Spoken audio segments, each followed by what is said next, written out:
Olá, que Dios bendiga la vida de todos ustedes en el nombre del Señor Jesucristo. Es un gusto una vez más poder gravar este video leyendo y explicando y meditando en la palabra de Dios. Y hoy vamos iniciar un nuevo estudio, ¿no? Ya que terminamos el libro de Primero de Corintios. Usted puede buscar ahí en mi canal el estudio del libro de 1 Corintios. Hoy vamos a iniciar entonces el estudio bíblico de 2 Corintios, la segunda carta del apóstol Pablo a la iglesia de Corinto, ¿no? La segunda carta que encontramos en la Biblia, ya que muchos estudiosos bíblicos, ¿no?, dicen que hubo también otras cartas, mas que não foram encontradas, que foram assim perdidas. E em la Bíblia, não, o que foi autorizado por el próprio Espírito Santo é que duas cartas do apóstolo Pablo a la igreja de Corinto foram então registradas em las Sagradas Escrituras. E sabemos que tudo acontece por la permissão de Deus. Então, hoje vamos iniciar acá o estudio de 2 Coríntios. Então, abra sua Bíblia aí, por favor, em 2 Coríntios, capítulo 1. Né? Como sempre, vamos estudar versículo por versículo, com toda tranquilidade, dependendo de Deus, de lo que Ele nos vai falar, verdade? Sem prisa, sem preocupar-se com o tempo, sempre meditando de todo o coração em la palavra de Deus. Mientras você abre sua Bíblia aí, vamos fazer uma oração. Senhor, nuestro Deus e nuestro Padre, em el nombre del Senhor Jesucristo, ó Padre, nosotros te adoramos, te glorificamos e te exaltamos, mi Padre. Te pido perdão por mis errores, por mis pecados, por mis fallas, porque sabemos, mi Padre, que sin ti nosotros no somos nada, no somos nadie e dependemos completamente de ti, Senhor. Ó Espírito Santo, que neste momento, mi Deus, tu vengas usar mi boca para ler tu palavra e para poder transmitirla aonde tu Espírito quiera que llegue este video, Senhor. Ó Espírito Santo, que não seja algo de mim, mas que seja de tu Espírito, mi Padre. Bendice este mensaje, bendice essa leitura, abre nossa mente, abre nosso coração, Espírito Santo, dá-nos entendimento, conhecimento, sabedoria. Mi Deus, tem misericórdia de nós, mi Padre, dá-nos mais de tu graça, Senhor, e revela tus sagradas escrituras para nosso coração, Senhor. É isso que eu te lo pido, Espírito Santo.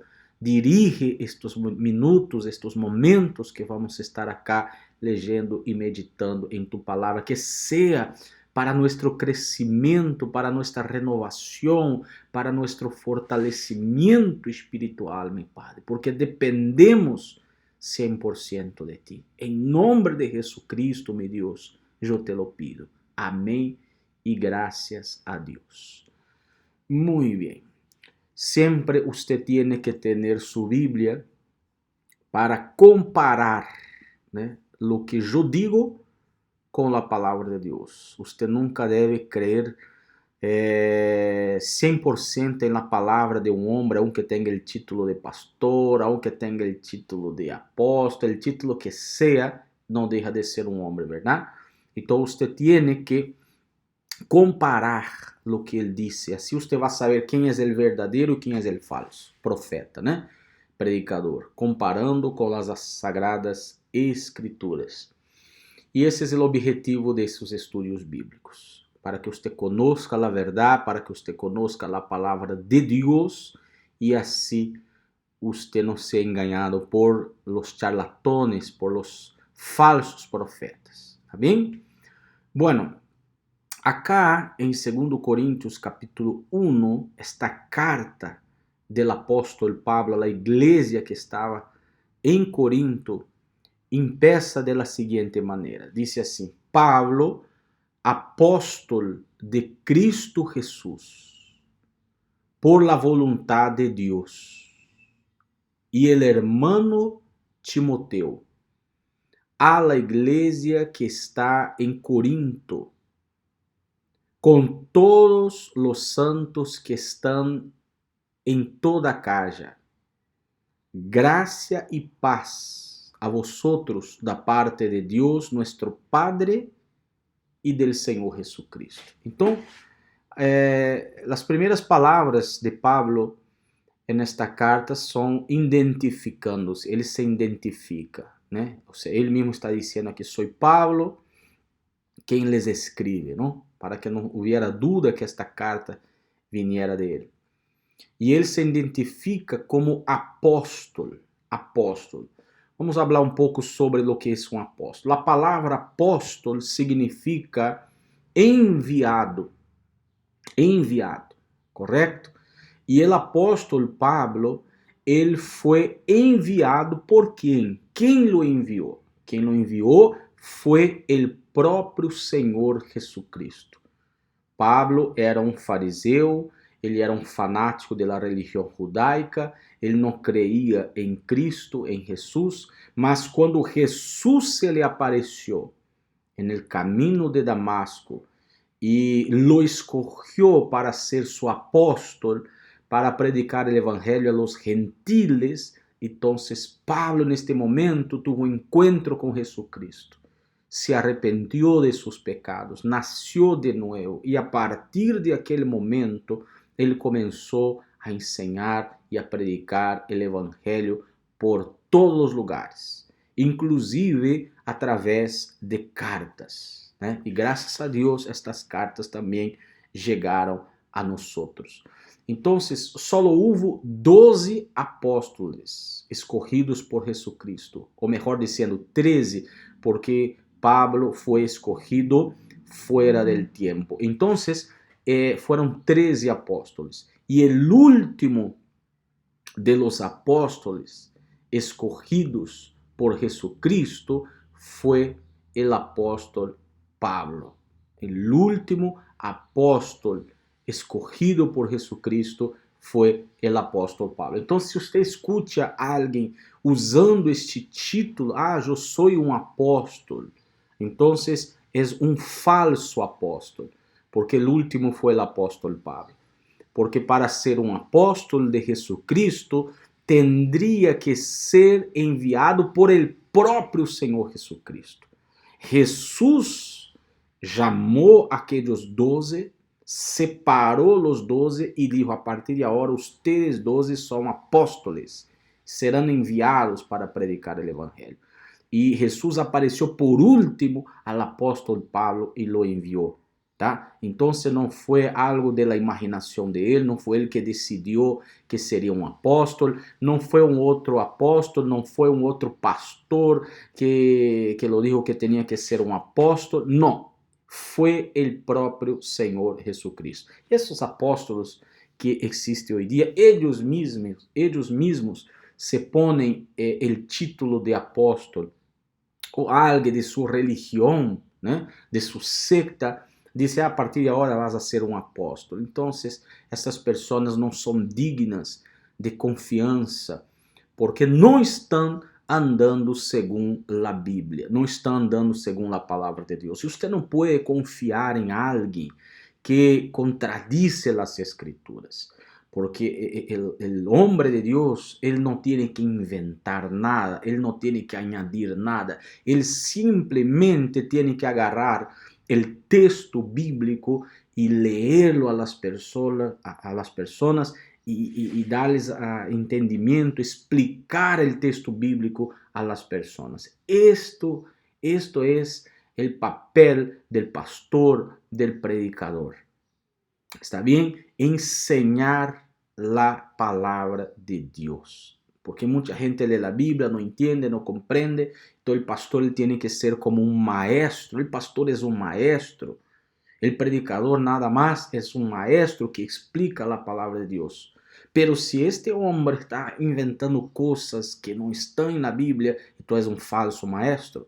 és um falso pastor, és um falso profeta, és um falso apóstolo. Entonces entienda, el último apóstol fue el apóstol Pablo. Já não existe profeta, já não existe apóstolo. ¿Por quê?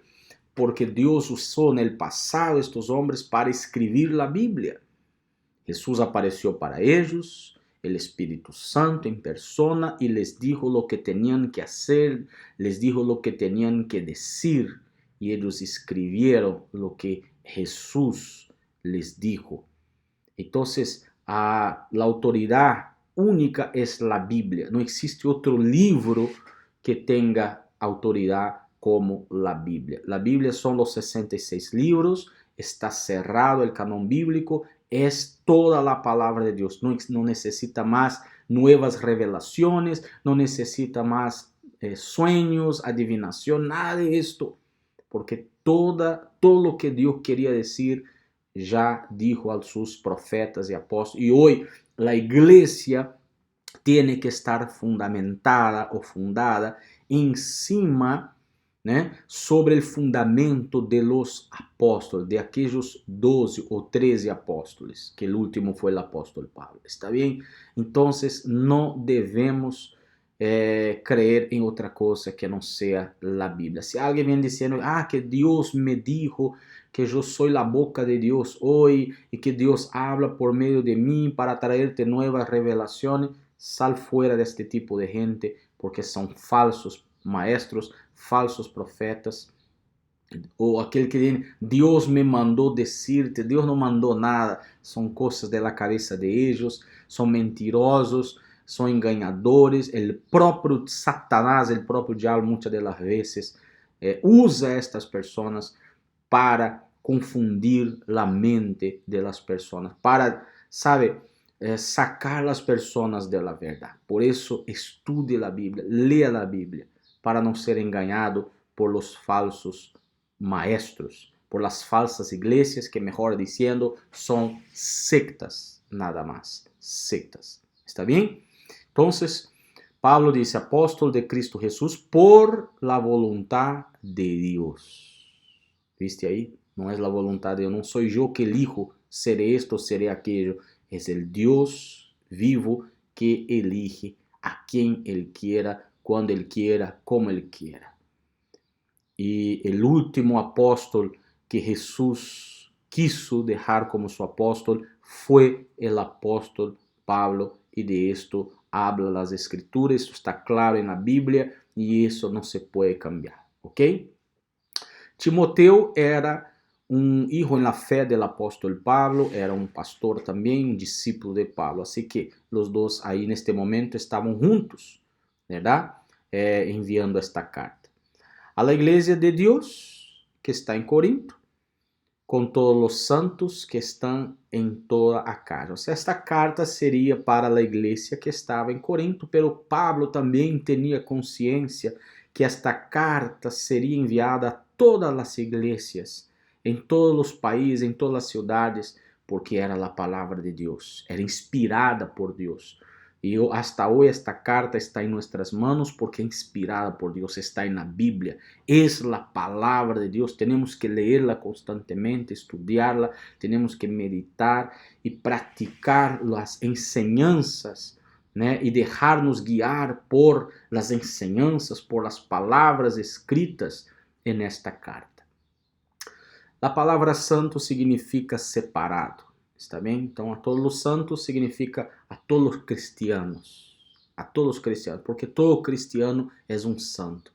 Pero entienda, la palabra santo no significa perfecto. Ningún cristiano es perfecto. Perfecto es solo Jesucristo.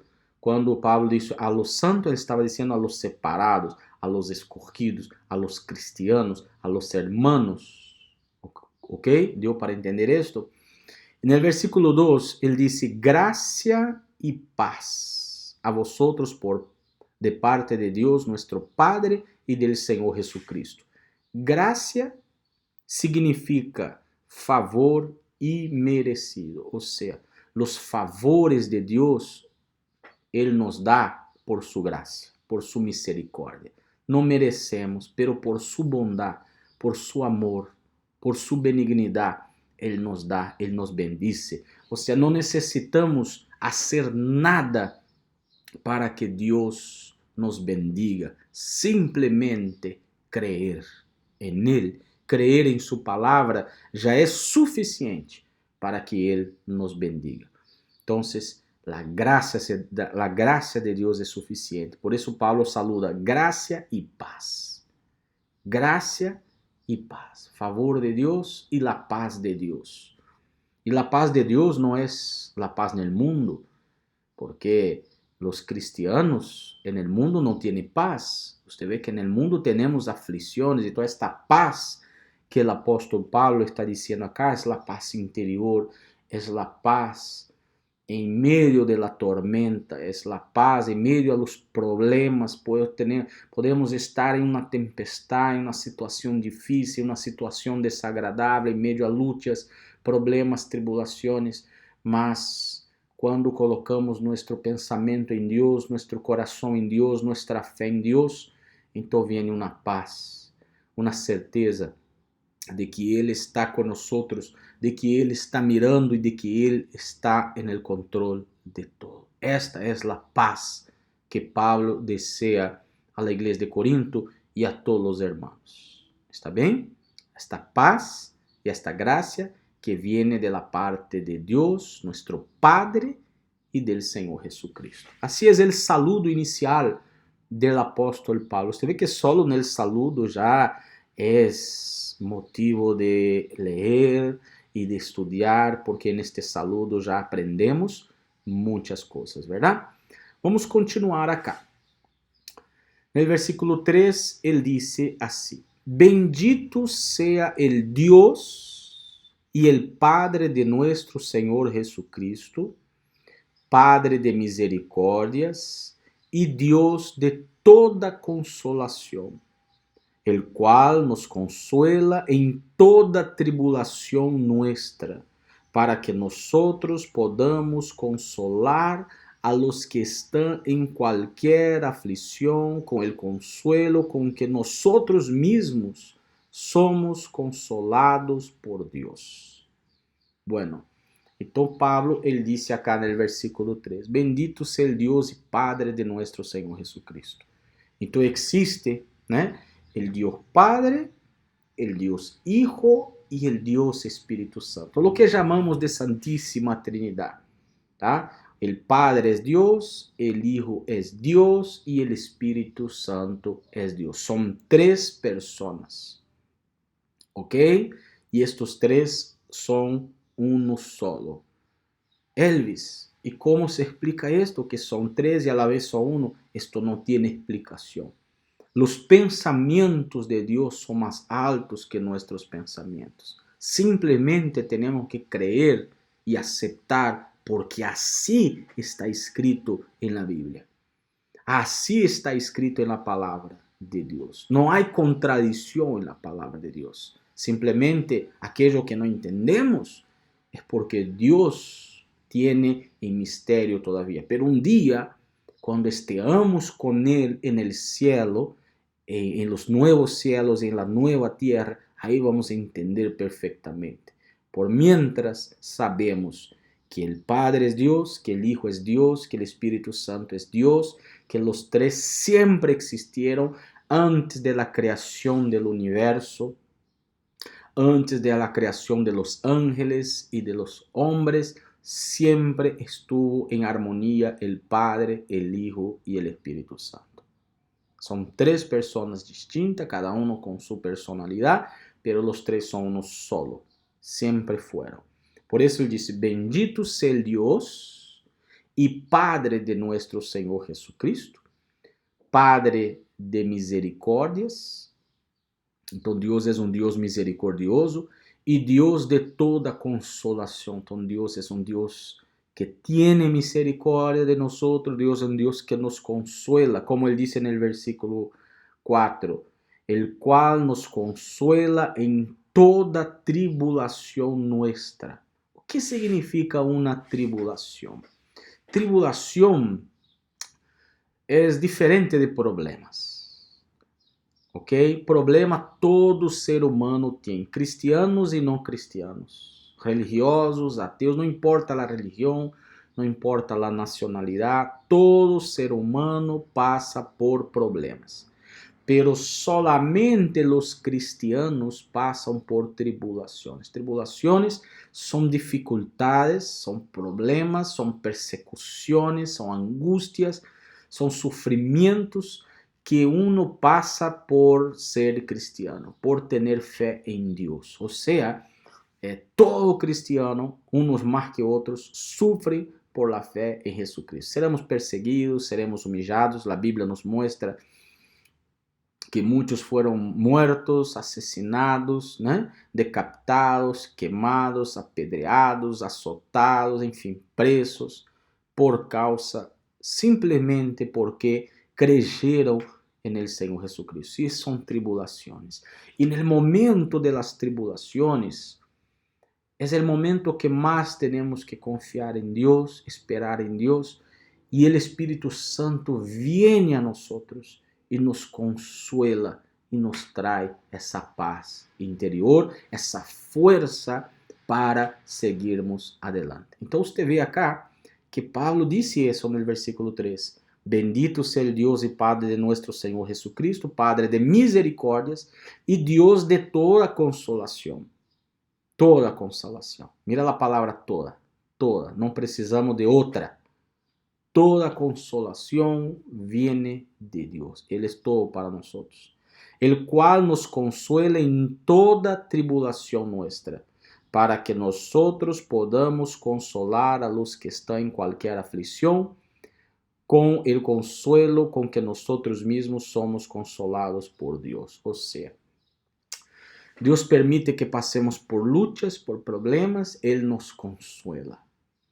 E a la vez, o Espírito Santo nos vai usar para consolar a los outros hermanos, para cuidar de los outros hermanos. Então, a igreja é isso.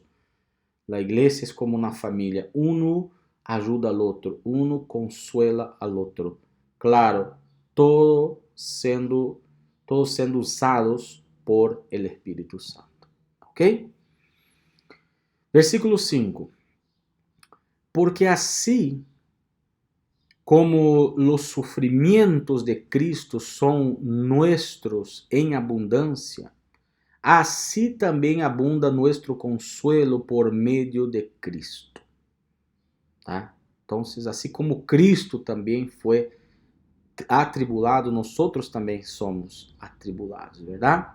Pero así como Cristo también fue consolado, nosotros también somos consolados. Y así como Cristo foi ressuscitado, um dia também seremos ressuscitados. Assim como Cristo está à la diestra del Padre, um dia vamos estar com eles en el cielo.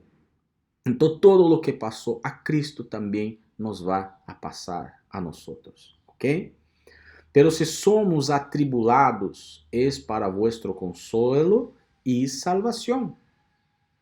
Ou se somos consolados, es para vuestro consuelo, que obra al soportar las mismas aflicciones que nosotros también sufrimos. Lo que Pablo está diciendo acá es, así como él sufrió y fue consolado, Dios lo va a usar también a él y a nosotros para ayudar y consolar a los hermanos que también pasan por tribulaciones. Versículo 7. Y nuestra esperanza respecto de vosotros está firmemente establecida, sabiendo como sois copartícipes de los sufrimientos, así también lo sois de la consolación. Mira lo que Pablo está diciendo acá en el versículo 7. Nuestra esperanza respecto a vosotros está firmemente establecida. Entonces Pablo está aquí en estas palabras fortaleciendo la fe de la iglesia de Corinto. La iglesia de Corinto, usted va a leer en el libro de 1 Corintios, en el libro de 2 Corintios, es una iglesia que tuvo muchos problemas. Ahí hubo muchos cristianos carnales, mucha gente que trajo mucho dolor de cabeza, con muchas herejías, con muchas cosas erradas, que Pablo tuvo que mandar cartas reprendiendo, exhortando, exortando, corrigiendo, né? Mas aún assim, Pablo disse, mira, como dice aqui no versículo 7, vosotros está firmemente establecida. O sea, esperanza respecto de vosotros está firmemente establecida. Em outra palavra, Pablo que quer dizer o seguinte, ustedes son de Dios. Mas a igreja tem problemas. Bueno, o ser humano tem problemas. El cristiano tem problemas. El cristiano pode errar, pode equivocar-se, pode fallar. Pero el Espírito Santo nos vai repreender, nos vai exortar e nos vai levantar. E vai garantizar. O Espírito Santo é a garantia de nossa salvação. Você pode estar seguro disso, que todo cristiano será salvo. A salvação não se perde por este motivo. Há gente que diz, não, a salvação se perde porque o irmão cayó e perdeu a salvação. Não perdeu, não perdeu, a salvação não se perde. Esse irmão pode estar equivocado, estar em pecado, pero o Espírito Santo vai trabalhar em ele. Va a reprenderlo, va a exhortarlo, va a corregirlo y lo va a levantarlo. Y este hermano se va a arrepentir y se va a salvar. Porque él es un escogido de Dios. Então, por más que la iglesia de Corinto fue una iglesia muy llena de problemas. Pablo tuvo mucho trabajo ahí. Pero a la vez él dice, ustedes están establecidos. ¿Por qué? Porque ustedes son escogidos de Dios. El Espíritu Santo es la garantía de nuestra vitória final.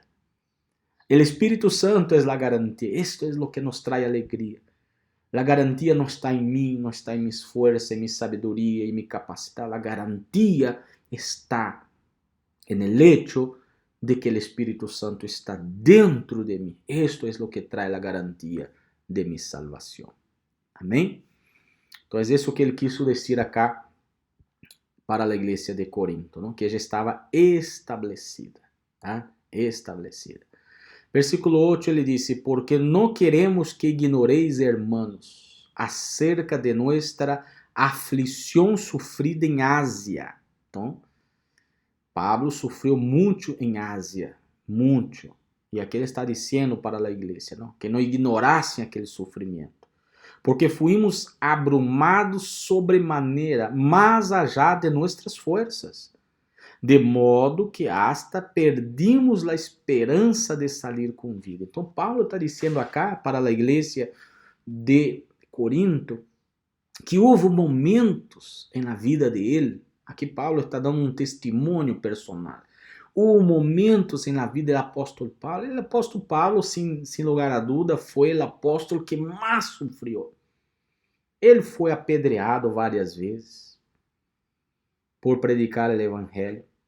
Ele chegava em uma cidade pagana e começava a predicar, a falar de Jesus, a la gente idólatra, a los hechiceros, a los brujos, a los macumberos, a los idólatras, a los religiosos, e Paulo les decía que Jesús es el único Dios, y esto molestaba el infierno, y el diablo alborozaba a las personas, y ahí la gente agarraba a Paulo, y lo rasgaba, y le daba puñetazos, y le golpeaba, y le apedreaba, y le azotaba, y le metía en la cárcel. Casi murió. Houve momentos que Paulo sofreu naufrágio, sofreu hambre, sofreu sed, não tinha que comer em los caminhos que andava predicando a palavra. Sofreu, pero não negou a fé. Ele é um exemplo para nós. Hoje nós passamos às vezes por pequenas lutas e vêm dúvidas, não? Vêm pensamentos malos. Pero agarremos o exemplo de Paulo que sofreu todo isso e permaneceu fiel a Jesucristo. É o exemplo que temos que seguir. O exemplo de Jesus, o exemplo de los apóstoles, ¿no? Que foram fieles hasta la muerte e não negaram sua fé em Jesucristo. E ele pensou que ia morir naquele momento. Por isso ele disse acá, hasta perdimos a esperança de salir com vida. Versículo 9. De hecho, dentro de nosotros mismos já teníamos la sentencia de muerte. Assim ele pensou, bueno, aqui chegou, hasta aqui chegou minha vida, vou a morir. A fim de que não confiáramos em nosotros mismos, sino em Deus que ressuscita los muertos. Mira, Entonces Dios permite muchas veces que llegamos ahí al fondo del pozo, a lo peor. Y ahí en este momento, en esta situación, miramos y decimos, bueno, ahora solo Dios puede. Esto huye de mis manos, no hay lo que yo pueda hacer, no hay nada que me pueda ayudar. Y respiramos hondo y confiamos en Dios. Dios hará la obra. Él sabe lo que va a hacer. Si tengo que morir, voy a morir. Si tengo que pasar por esto, voy a pasar por esto. Pero en el final estaré con Dios por toda la eternidad. Esa es la fe linda que el Espíritu Santo nos da, ¿verdad? Pase lo que pase. En el versículo 9, leyendo, él dice así: de hecho, dentro de nosotros mismos ya teníamos la sentencia de muerte, a fin de que no confiáramos en nosotros mismos, sino en Dios que resucita los muertos, el cual nos libró de tan gran peligro de muerte y nos librará, y en quien hemos puesto nuestra esperanza de que Él aún nos ha de livrar, cooperando también vosotros con nosotros con la oración, para que muchas personas sean dadas gracias a favor nuestro por el don que nos ha sido impartido por medio de las oraciones de muchos. Então, Pablo aqui no versículo 11 agradece as orações. Ele diz, cooperando também vosotros com nosotros em oração. Então, há momentos que não há nada que fazer, solo orar. Solo orar. Hermano, não sei o que fazer. Bueno, se não sabe o que fazer, dobla as rodillas e ora e entregue na mão de Deus. Pida oração a los hermanos. Oramos unos por los outros. É isso que a Bíblia nos ensina. Orar. Entregar os problemas en la mano de Dios. Lo que no puedo resolver con mis manos, entrego en la mano de Dios. ¿Verdad? Para que por muchas personas sean dadas gracias a favor nuestro, por el don que nos ha impartido por medio de las oraciones de muchos. Este don es la fe, es la confianza. ¿Está bien? Bueno, hermanos, vamos dar una pausa. Vamos dar una pausa aquí. E no próximo vídeo vamos continuar, está bem? Este estudo bíblico. Não vamos a terminar o capítulo 1 hoje. No próximo vídeo, se Deus quiera, se Deus nos permita, vamos continuar leyendo, explicando, meditando, estudando o livro de 2 Coríntios. Se le gostou o vídeo, dale me gusta aí, para que o próprio YouTube, a própria tecnologia, pueda enviar este vídeo a outras pessoas. ¿Está bem? Se você não está inscrito no canal, inscríbase no canal. Se você quer, copie o link deste vídeo, compartilhe em suas redes sociais para que mais pessoas possam conhecer o verdadeiro evangelho. Se tem algum problema, alguma dúvida, alguma pergunta, pode escrever nos comentários aí. En la descripción del video tiene mi WhatsApp. Puede entrar en contacto directamente conmigo y será un gusto atenderles. ¿Está bien? Hermanos, que Dios los bendiga grandemente, fuertemente y hasta el próximo video.